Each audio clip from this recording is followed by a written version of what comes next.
Syederalun, 4 dari 10 ekor paus jenis sperma yang sudah mati, saat ini bangkainya mulai dikerumuni warga di pantai Ujung Kareng, Gampung Ujung Bate, Kecamatan Masjid Raya, Banda Aceh.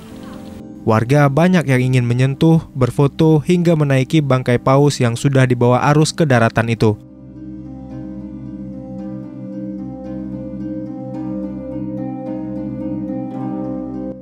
Pihak PSDKP dan DKP Aceh mengerahkan alat berat untuk mengevakuasi dan menguburkan bangkai paus tersebut.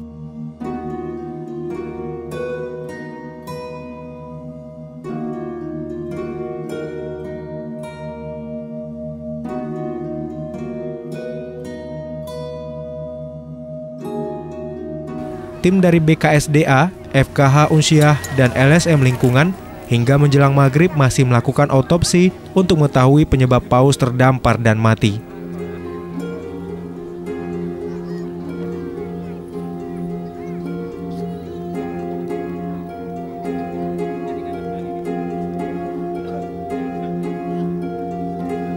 Awalnya rencana mau pembedahan gitu. Iya, kita mengambil organ dalam besar. Cuman karena kondisi nggak gelap, kemudian juga masyarakat begitu banyak kan sangat berbahaya kalau kita bedah besar begitu. Apa Pak?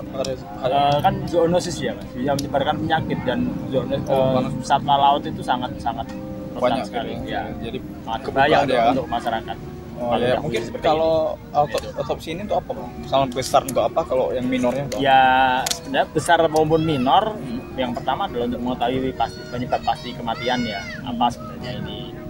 Meskipun tadi dari apa namanya, visum atau morfometri yang dilakukan oleh teman-teman ini juga dari Fakultas Kelautan Perikanannya Unsyah, kemudian dari Jaan juga sudah diketahui sebenarnya indikasi-indikasi ada lebam di tubuh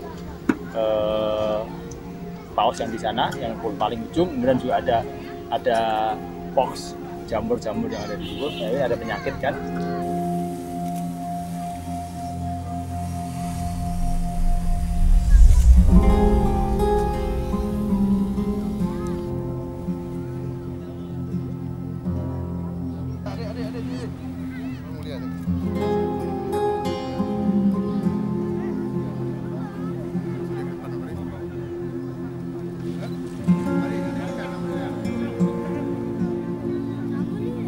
Dari Banda Aceh, R.A. Karamullah, Serambi On TV.